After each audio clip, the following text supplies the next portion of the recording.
여러분 안녕하십니까? 시간이 참 빠르게 흘러 이제 금년도 마지막을 향해 달려가고 있습니다. 지금까지 사도행전 연구를 시청해 주신 모든 분들께 감사를 드립니다. 모쪼록 건강하신 가운데 한 해를 잘 마무리하시길 바랍니다. 오늘은 사도행전 연구의 마지막 부분을 취급하도록 하겠습니다.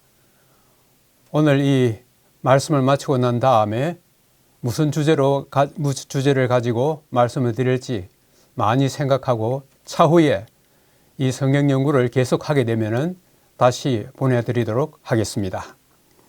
오늘은 사도행전 27장과 28장 사도행전의 마지막 부분으로서 바울의 로마 여행을 말씀드리도록 하겠습니다.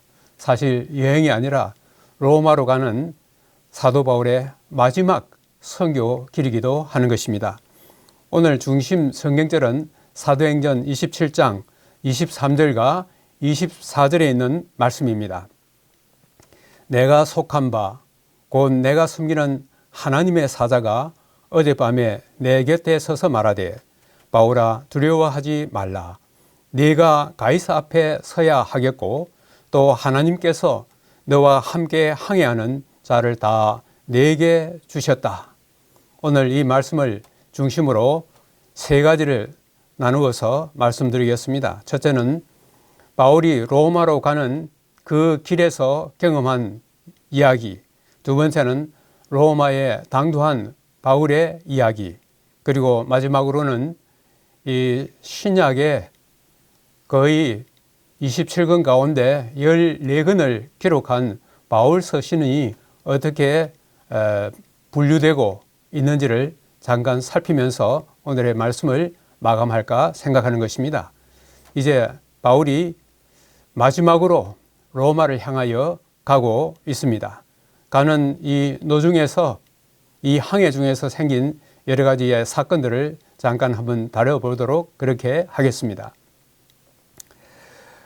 우리가 배를 타고 이탈리아에 가기로 작정되매 바울과 다른 제수 몇 사람을 아구스도 대의 백부장 율리오란 사람에게 맡기니, 지금 여기 왼편에 보시는 이 지도처럼 이 로마 총독의 관저가 있는 이 가이사랴를 떠나가지고 시돈을 거쳐서 그 다음에 구브로 섬을 곁으로 해가지고 무라에서 그 다음에 여기에 크레테 섬을 지나가지고 마침내 이 로마로 향하는 긴 이 여정이 여기에 소개되고 있습니다. 여기에 바울과 다른 제수 몇 사람이라고 이렇게 이야기하고 있는데 사도행전 28장 37절에는 제수를 포함해서 배에 탄 사람이 276명이라고 그렇게 말하고 있습니다. 여기에 빨간 색깔로 표시된 이 하살표가 바로 이 가이사랴에서 출발해 가지고 로마로 향하는 그 긴 여정이 여기에 소개되고 있습니다. 여기 이 지도 가운데서 무라라고 이렇게 표현되어 있는데 그 무라라고 하는 항구 도시에서 배를 이탈리아로 가는 이탈리아로 가는 알렉산드리아 배를 갈아타고 로마로 여행하는 그 장면이 나오고 있습니다. 그레데 해변을 끼고 항해하더니 얼마 안 되어 섬 가운데로부터 유라굴로라 하는 강풍이 크게 일어나니, 지금 여기에 지도 그 밑에 보면은 크레테 섬이 거기에 있습니다. 거기에서 이제는 로마를 향하여 항해하는 가운데서 이 크레테 섬 주변에서 큰 강풍을 만났다고 그렇게 이야기하고 있습니다. 오른편 그림 위편에 보면은 이 크레테 섬에 대해서 이야기를 하고 있는데, 이 크레테 섬에는 상당히 높은 산들이 거기에 있습니다. 여기 보면은 그 크레테 섬 한 중간에는 2,400m가 넘는 그런 높은 산들이 거기에 있습니다. 바로 이 산들의 영향을 받아서 이 크레테 섬 주변에 강풍, 곧 태풍이 일어나곤 했습니다. 그래서 여기서 말하는 강풍은 곧 태풍을 말하는 것입니다. 유라클로라는 두 단어의 합성어인 것입니다. 여기에 동풍을 가리키는 헬라어 유로스와 북풍을 가리키는 라틴어 아킬로가 합해져서 북동풍을 의미하는 바로 그 태풍의 이름을 갖다가 유라굴로라고 그렇게 이야기하고 있습니다. 그래서 좀 전에 말씀드린 것처럼 이 크레테 섬에는 높이가 2,000km가 넘는 높은 산들이 있어가지고 이 기류의 변화가 아주 급격하게 일어나서 이 두 기류가 서로 만나면은 태풍이 자주 일어나는 그런 곳이기도 하는 것입니다. 그래서 이런 태풍 가운데를 지나서 항해하는 가운데서 이들은 절체절명의 순간을 맞이하기도 합니다. 이 항해를 출발하기 앞서 가지고 바울은 지금은 이 계절이 좋지 않으니까 좀 더 이따 가자 그랬지만은 이 배사공들은 지금 가도 된다고 그렇게 해서 결국 여기에 이 백부장은 이 선원들의 말을 듣고 항해를 하게 되었습니다. 그런데 그들이 항해하는 가운데서 굉장한 어려움을 겪게 되는 것을 여기서 볼 수가 있습니다. 우리가 풍랑으로 심히 애쓰다가 이튿날 사공들이 짐을 바다에 풀어버리고 사흘째 되는 날에 배의 기구를 그들의 손으로 내버리다. 다시 말하면 그들이 애써 실었던 그리고 소중한 그런 모든 물건들을 이 배가 이 태풍에 견딜 수가 없어가지고 배의 짐도 다 바다에 버리고 이 배에 필요한 이 기구들도 다 버리게 되는 절체절명의 위기에 당도하게 되었습니다. 이 기간 동안에 여러 날 동안 해도 별도 보이지 아니하고 큰 풍랑이 그대로도 있음에 구원의 여망마저 없어졌더라. 해도 별도 볼 수 없는 깜깜한 이 바다에서 풍랑을 만난 이들에게 있어서 그들에게 남아있는 것은 여기 표현한 그대로 구원의 여망마저 없어졌다 그렇게 이야기하고 있습니다. 이 말은 살아날 가망이 전혀 없다는 그런 의미를 여기서 포함하고 있는 것입니다. 그러므로 그들은 이제는 죽기만을 기다리는 절체절명의 위기의 순간에 봉착하고 있는 것입니다. 그런데 여기에 해도 별도 보이지 아니했다 하는 이것이 그들의 항해에 어떤 영향을 미쳤는가 하는 것입니다. 여기 사도행적에 이런 말씀이 있습니다. 1세기의 해상 여행은 특이한 난관과 위험이 도사리고 있었다. 선원들은 배를 주로 해와 별의 위치에 의지하여 운행하였다. 그 당시는 오늘날과 같이 위성도 없고 내비게이션도 없고 그런 것이 없기 때문에 이 해와 별의 위치를 따라서 그들의 항로를 갖다가 결정했다는 사실을 여기에 알 수가 있습니다. 그러므로 이들이 풍랑을 만났을 때에 해도 볼 수 없고 별도 볼 수 없고 하는 이런 날이 여러 날 계속됨으로 인해 가지고 그들에게 있어서 남은 것은 살아날 가망도 없는 그제 절체절명의 위기에 처해 있는 것을 여기에 볼 수가 있는 것입니다. 바로 이때에 주님께서는 바울에게 이런 보증의 말씀을 하신 것입니다. 내가 속한 바, 곧 내가 섬기는 하나님의 사자가 어젯밤에 내 곁에 서서 말하되 바울아 두려워하지 말라. 네가 가이사 앞에 서야 하겠고 또 하나님께서 너와 함께 항해하는 자를 다 내게 주셨다. 좀 전에 말씀드린 것처럼 이 배에 승선한 사람들은 총 276명의 사람들이 있었습니다. 여기에는 로마의 병사들도 있을 거고 제수들도 있을 거고 선원들도 여기에 있었을 것입니다. 이런 절체절명의 이 위기 속에서 사도 바울이 그들에게 일어나서 이 말씀을 하고 있습니다. 그런데 특별히 여기에서 사도 바울이 이야기하는 가운데서 그가 하나님을 소개할 때에 뭐라고 말했느냐 하면은 내가 속한 바, 곧 내가 섬기는 하나님이라고 이렇게 말씀을 했습니다. 내가 속한 바. 저는 이 사도 바울의 이 말씀을 생각하면서 내가 속한 바, 나는 오늘날 어떤 사람들 앞에서 어떤 환경 하에서도 이렇게 담대하게 내가 속한 바, 나의 하나님, 이렇게 말할 수 있는가 하는 것을 잠깐 한번 생각해 보게 되었습니다. 우리는 어디에 속해 있는가? 누구에게 속해 있는가? 내가 속해 있는 그 소속을 담대히 말할 수 있는가?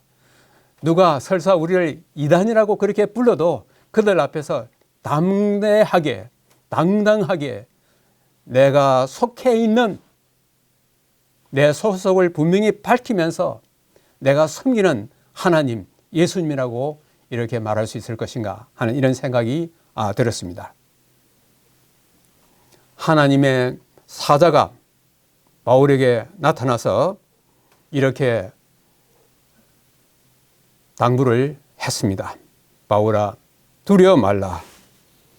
네가 가이사 앞에 서야 하겠고, 여기에 주님께서는 사도 바울의 반드시 로마에 가서 거기에서 이 복음을 증거해야 될 것을 여기에 말씀하셨을 뿐만 아니라 276명의 이 사람들이 한 사람도 그 생명의 해함을 받지 않고 안전하게 로마에 갈 수 있는 그런 확증을 여기서 하신 것을 볼 수가 있습니다.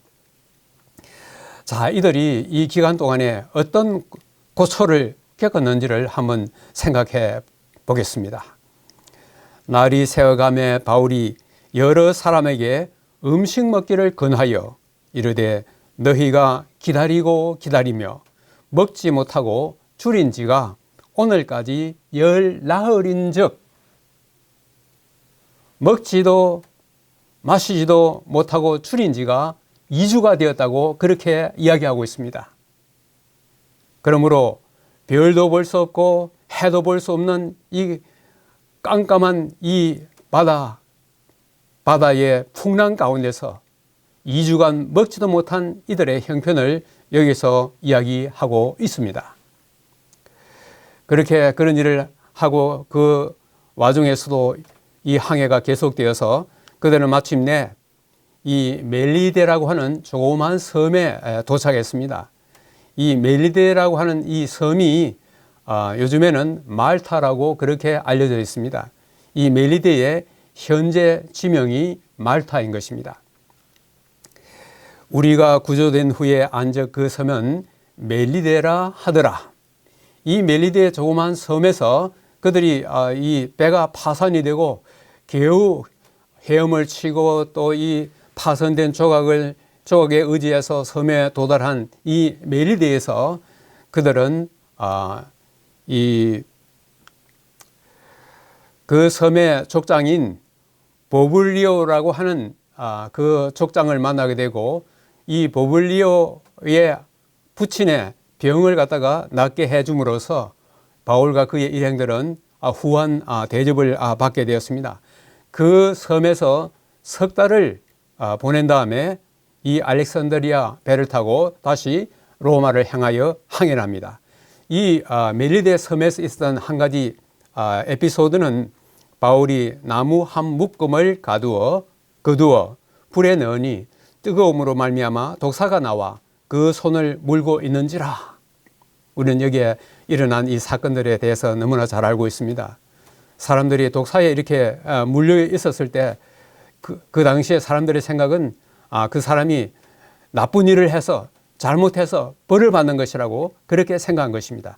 그런데 바울이 이 독사에게 물렸지만은 그 독사를 이 그림에서 보는 것처럼 불에 떨어뜨리고 난 다음에 아무런 해를 받지 않았을 때 그 사람들은 비로소 바울이 어떠한 사람인가, 바울이 섬기는 하나님이 어떤 분인가를 그들이 알게 되고 그들은 그것으로 인해서 그곳에서 후한 대접을 받게 되었습니다.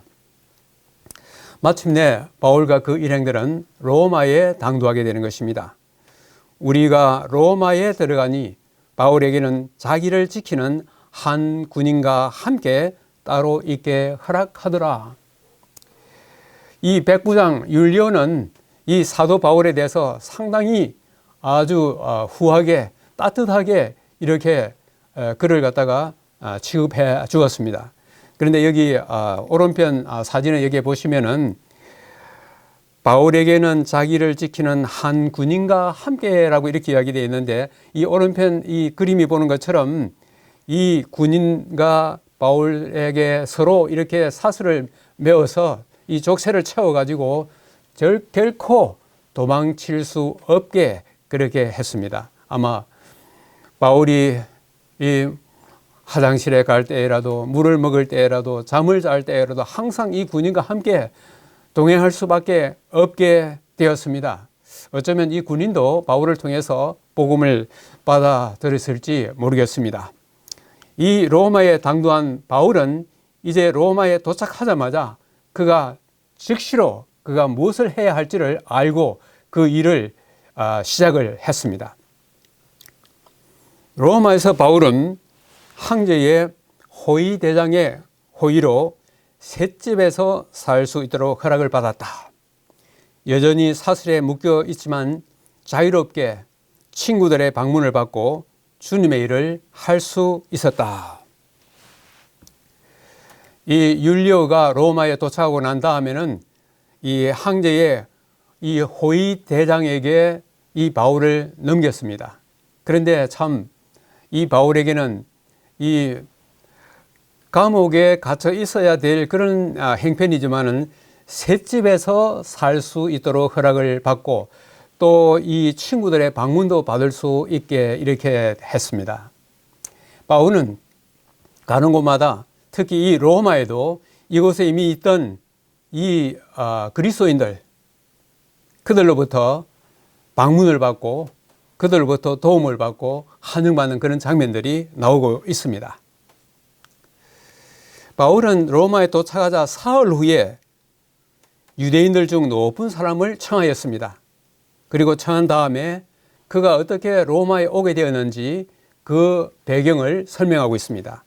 로마인은 나를 심문하여 죽일 제목이 없으므로 석방하려 하였으나 로마 총독이 바울을 죽일 제목을 찾지 못했음을 여기서 말하고 있습니다. 그런데 여기에서 바울이 그 로마인은 유대인 중에 높은 사람들을 이렇게 초청했다 그렇게 했는데 어떻게 이 당시에 유대인들이 이 로마에 있게 되었는지 상당히 궁금한 것입니다. 왜냐하면은 사도행전 18장 2절에 보면은 이 로마 황제 글라디오 황제가 모든 유대인들을 로마로부터 추방한 그 이야기가 사도행전 18장 2절에 나오고 있고, 그것 때문에 아굴라와 브리스길라가 로마에서 떠나온 그 이야기가 거기에서 나오고 있습니다. 그런데 어떻게 지금 바울이 이 로마에 갔을 때에 그곳에 유대인들이 있게 되었는가 하는 것입니다. 여기에 이런 말씀이 있습니다. 몇 년 전에 로마에서 추방당했던 사람들이 다시 돌아오도록 허락되어 많은 사람들이 로마에 있었다. 유대인들이 로마에 있었다.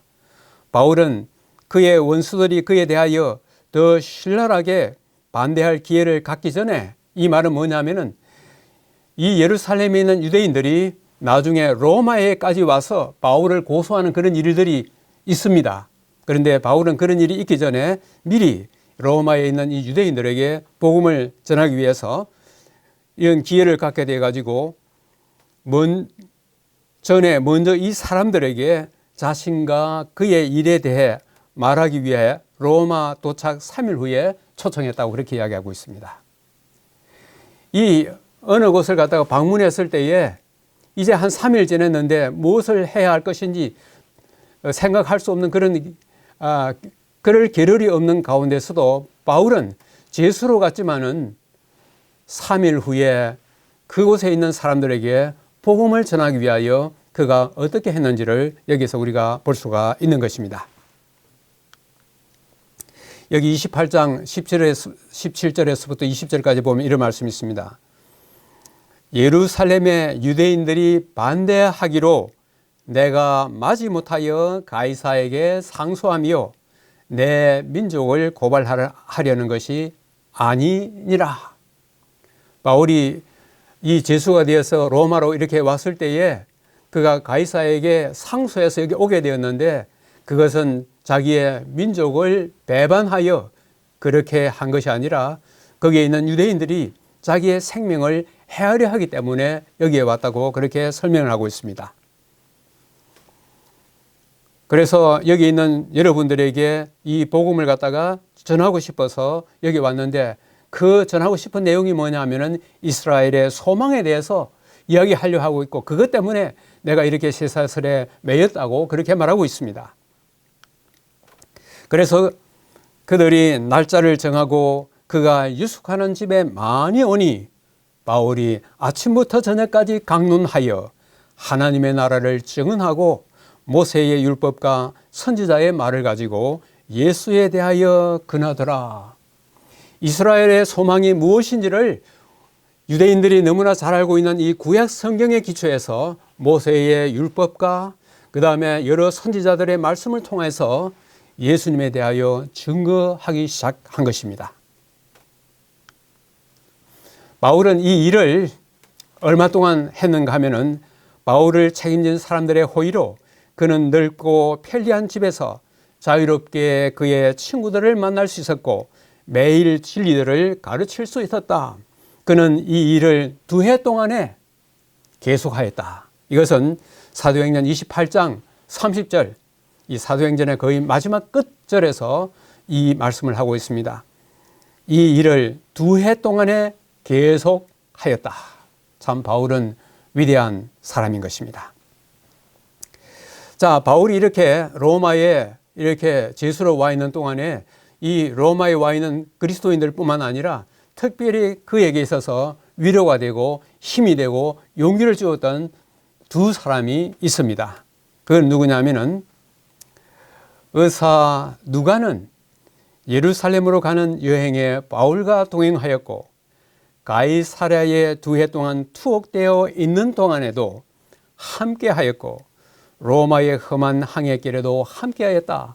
여기에 로마 항해하는 길 또 로마에 가 있는 동안에 그가 우리라고 하는 그 말 표현 속에 그 모든 장면에 누가가 있었다고 하는 것입니다. 디모데도 바울의 위안이 되었다. 이 디모데도 이 복음을 인하여 투옥됐다가 나중에 풀려난 이야기를 바울 서신 가운데서 우리가 읽을 수가 있습니다. 바울은 이 로마에 특별히 이 네로의 궁정에 그가 갇혀 있으면서 가만히 있지 않았습니다.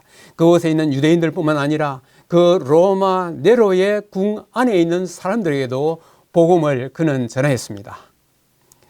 네로의 궁에 있는 사람들이 그리스도교에 이끌린 것은 바울의 설교에 의해서가 아니라 그의 속박이었다. 길고도 불공정한 투옥 기간에 보여준 바울의 인내와 쾌활함, 그의 용기와 믿음은 그의 계속적인 설교였다. 참 놀라운 일이 아닙니까? 바울이 특별히 로마에 있는 이 로마의 궁중에 있는 그 사람들 이방인들에게 복음을 전할 때 그가 이 하나님의 말씀을 설교로 증거하여서 그들을 갖다가 이끌는 것이 아니라 그가 이렇게 착고에 채어 있으면서도 그가 나타낸 그의 모든 행동, 그의 모든 표정, 그의 모든 삶의 모든 것들이 그들에게 끊임없는 설교였다고 하는 것입니다. 참 우리의 날마다의 일상의 그 삶이 아직도 하나님을 알지 못하는, 아직도 예수님을 알지 못하는 사람들에게 무언의 설교가 된다는 사실을 기억하면 참 좋을 것입니다. 여기에 또 이런 아주 소중한 말씀이 있습니다. 바울이 이런 이 시련을 경험하고 있는 이 바울에게서 우리가 무엇을 배울 수 있는가 하는 것입니다. 그리스도인의 품성은 시련이 없을 때가 아니라 시련 중에서 개발된다. 그리스도인의 품성은 시련 중에서 개발된다. 그러므로 하나님께서는 종종 우리의 품성을 개발시키기 위하여 시련이라는 용광로 속에 넣어서 우리의 이 품성을 계속적으로 재련하고 개발시킨다고 하는 사실입니다. 그러므로 때때로는 우리가 이해할 수 없는 그런 어떤 시련에 직면한다 할지라도 그 시련 자체로 인하여 우리가 실망할 필요가 없는 것입니다. 그 시련은 예수님을 닮아가는 그 품성을 개발시켜주는 하나의 중요한 매체가 된다는 사실을 오늘 여기에서 말씀하고 있습니다.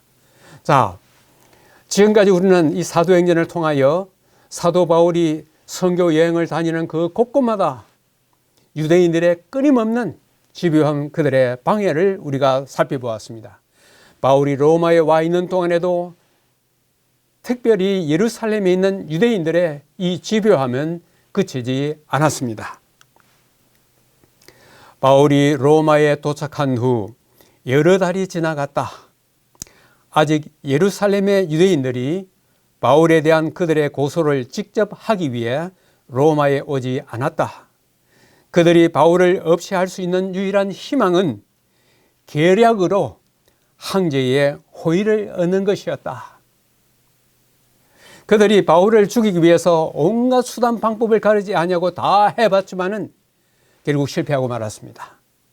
이제 그들은 마지막으로 로마에 가서 이 바울을 죽일 수 있는 하나의 방법은 황제의 마음을 사는 것이라고 그렇게 생각한 것입니다. 이런 이들에게 마침내 기회가 오게 된 것입니다.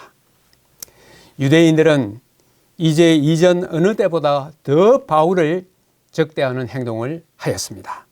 그들은 네로의 둘째 부인이 된 한 유대인 개종자를 조력자로 삼았다.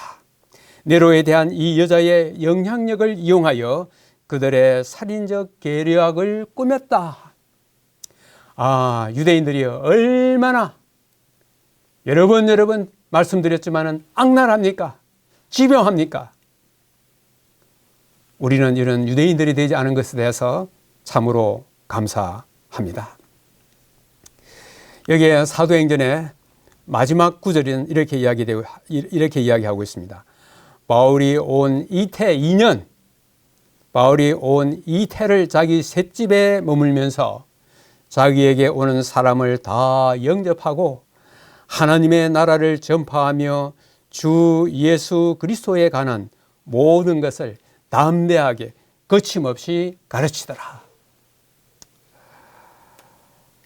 참 바울의 놀라운 이 선교의 행적이 오늘 여기에 이 말씀으로서 끝을 맺고 있습니다. 그는 그의 생명이 다하는 날까지 한순간도 놓치지 아니하고 예수 그리스도에 대하여 증언하는 이 일을 하되 담대하게 거침없이 계속적으로 말씀한 것을 여기서 볼 수가 있습니다. 이것으로서 사도행전은 끝이 납니다. 그런데 이 일 후에 사도 바울에게 어떤 일이 일어났는지를 우리는 알 수가 없습니다. 그러나 이 바울에 대한 이 전에 내려오는 그 이야기를 통해서 바울의 행정을 더듬어 볼 수가 있습니다. 이것은 그 당시 있었던 이 역사가들의 기록에 나타나기도 하고 또 바울이 보낸 서신 여기저기에서 약간 그것을 갖다가 우리가 한번 유추해 볼 수가 있습니다. 그리고 또 하나는 이 사도행적에서 지금 이 성령절 이후에 사도 바울에게 어떤 일이 있었는지를 우리에게 또 전해주고 있습니다. 여기 사도행적에 이런 말씀이 있습니다. 일반적인 기대와 달리 변덕스러운 네로는 바울의 무죄를 선언하였고 바울의 족쇄는 풀리고 자유인이 되었다. 네로는 그 성격이 아주 잔인하기 때문에 바울이 가면 곧바로 처형될 거로 그렇게 생각했지만은 이 네로는 이 바울의 무죄를 선언하였고 바울의 족쇄는 풀리고 자유인이 되었다고 하는 것입니다. 그런데 이 바울이 로마에 계속적으로 머물러 있을 수 없었던 하나의 사건이 있었습니다. 네로가 지른 로마의 하재로 인해 무서운 박해가 있었을 때에 바울은 로마를 떠났다. 이 자유의 기간 동안 그는 여러 교회들을 다니며 신자들의 믿음을 돈독히 하였다.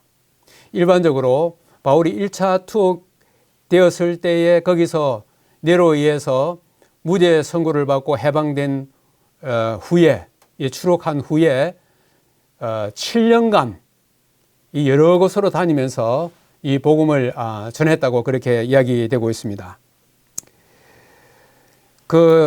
바울은 이 1차 투옥에서 2년간을 보내고 난 다음 거기서 그 다음에 이 석방되어 가지고 7년간 어디로 다녔을 것으로 생각되냐 하면은 에베소와 마게도니아, 두로와 크레테, 니고볼리 이런 곳으로 다녔을 것으로 추측이 되는 것입니다.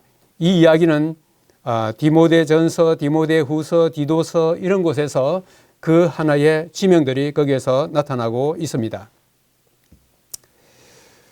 그런데 이 기간 동안에 바울이 이 로마의 감옥에 갇혀 있는 동안에 이 누가처럼 바울 곁에 항상 있었던 사람들이 있는가 하면은 바울과 하나가 됨으로 인해서 그들의 생명에 위협을 느끼고 떠나간 사람들이 대부분이었다고 하는 것입니다. 어떤 사람들은 데마처럼 세상을 사랑해서 떠나간 사람도 있지만은 이 박해가 두려워서 바울 곁에 다 떠나고 바울은 그가 보낸 그 서신 가운데서 아무도 없고 오직 누가만 나와 함께 있다고 그렇게 이야기할 정도가 되었습니다. 네로가 AD 68년에 죽었습니다. 그렇기 때문에 바울은 아마도 네로가 죽기 1년 전인 AD 67년에 참수되었을 것으로 그렇게 생각하고 있습니다. 이 바울이 7년간 2년간 투옥 기간에서 그가 석방되어서 7년간 이 아시아 지역을 다니면서 복음을 전하다가 믿지 않는 유대인들의 강요에 의해 바울은 다시 체포되어 로마로 압송되었다. 이것은 그의 마지막 투옥이 될 것이었다. 흔히 이것을 갖다가 바울의 2차 투옥이라고 그렇게 이야기하고 있습니다. 자, 이런 가운데서 이 악랄하기로 잔인하기로 유명한 이 네로 황제도 이 복음을 접할 수 있는 기회가 있었는가? 예, 사도 바울과 직면하여서 그도 거의 이 복음을 받아들일 뻔하였습니다. 여기에 이런 말씀이 있습니다. 재판정에서 바울의 말을 들은 네로는 잠시 동안 하늘의 빛을 받았으나 그는 그 빛을 거절하고 말았다. 하나님의 종에게 문을 닫았을 때 그의 회개의 문도 영원히 닫혔다. 우리가 지난 시간에 본 것처럼 이 아그리파 왕도 그랬고 총독 베스도도 그랬고 그들이 거의 천국의 문 앞에 까지 갔었는데 결국 복음을 거절한 참 그 불행한 일이 이 네로에게도 일어난 사실을 여기서 볼 수가 있습니다.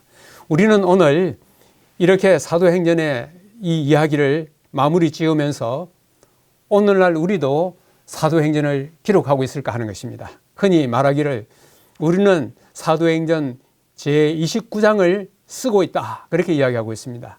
사도 바울 이후로 예수님이 재림하시는 그 날까지 천국 복음이 온 민족에게 증거되기 위하여 온 세상에 전파되리니 그제야 끝이 오리라는 예수님의 말씀대로 예수님 오실 때까지 우리는 사도행전을 계속적으로 기록하고 있습니다.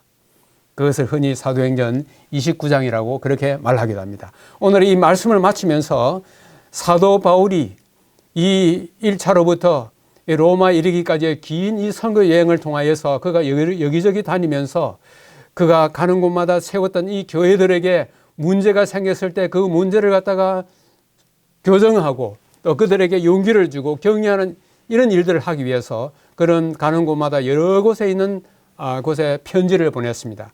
그걸 갖다가 흔히 우리는 바울의 서신들이라고 이렇게 이야기하고 있습니다. 이 바울의 서신을 크게 세 부류로 나눌 수가 있습니다. 일반 서신, 옥중 서신, 목회 서신.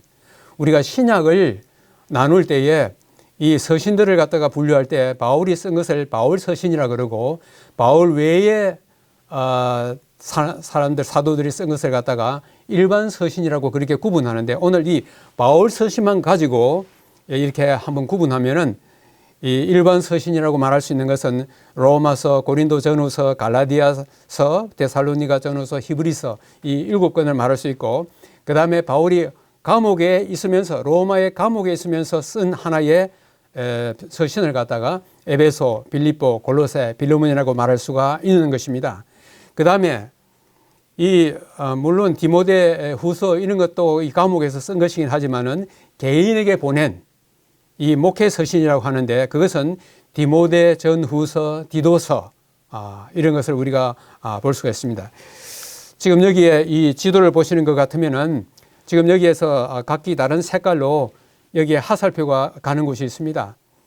예를 들면은 이 로마에서 바울이 투옥되어 있으면서 빌립보와 골로새와 에베소와 그 다음에 개인에게는 빌레몬에게 쓴 것, 그 다음에 마게도니아에 있으면서 고린도서를 썼다고 하는 것, 그 다음에 에베소에서 고린도서를 썼다고 하는 것, 고린도에 있으면서 갈라디아서를 썼다고 하는 것, 그 다음에 로마서를 썼다 하는 이런 여러 가지의 이 바울이 한 곳에서 오랫동안 체류하고 있는 동안에는 여러 곳에 이렇게 서신을 통해서 복음을 전하고 이미 세운 그 교회들을 갖다가 이렇게 그가 이 교회들을 갖다가 잘 케어한 것을 여기서 볼 수가 있습니다.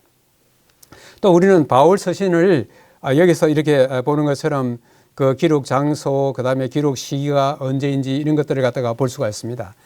이것은 지금 이 시간에 자세히 말씀드릴 수 없고, 바울은 그가 출발부터 로마에서 그의 생명이 다하는 그날까지 선교, 오직 선교, 하나님의 말씀, 예수 그리스도를 증언하는 일에 담대하게 거침없이 그의 그 말씀을 전하다가 그는 마침내 로마에서 참수행을 당하며 순교를 당했습니다. 그러나 그는 순교를 당하는 그 순간에 칼날이 아니라 칼날 너머에 있는 영원한 세계를 바라보면서 그의 마지막 순간을 맞이했다는 사실은 우리가 너무나 잘 알고 있는 것입니다. 오늘의 말씀을 요약하면 이런 것입니다. 바울의 로마 선교 여행과 그 이후에 그의 선교 활동을 우리가 살펴보았습니다. 오늘 이 말씀을 마치면서 어떤 말씀이 이 사도행전을 끝마치며 사도 바울의 모든 것을 갖다가 한마디로 요약할 수 있을까 생각하다가 저는 디모데후서 4장 7절과 8절을 선택했습니다. 흔히 우리는 디모데후서는 사도 바울이 그가 보낸 마지막 최후의 이 감옥에서 그가 순교당하기 직전에 디모데에게 보낸 그의 유언장과도 같은 이 바울의 유언장을 오늘 소개해드리면서 오늘 말씀 이 사도행전의 대단원의 막을 내리려고 하는 것입니다. 나는 선한 싸움을 싸우고 나의 달려갈 길을 마치고 믿음을 지켰으니 이제 후로는 나를 위하여 의의 면류관이 예비되었으므로 주 곧 의로우신 재판장이 그날에 내게 주실 것이며 내게만 아니라 주의 나타나심을 사모하는 모든 자에게도니라. 주의 나타나심을 사모하는 모든 자에게도니라. 이런 사도 바울의 이 신앙 간증이 우리 모두의 간증이 되기를 간절히 바라면서 사도행전 연구 대단원의 막을 내리겠습니다. 감사합니다.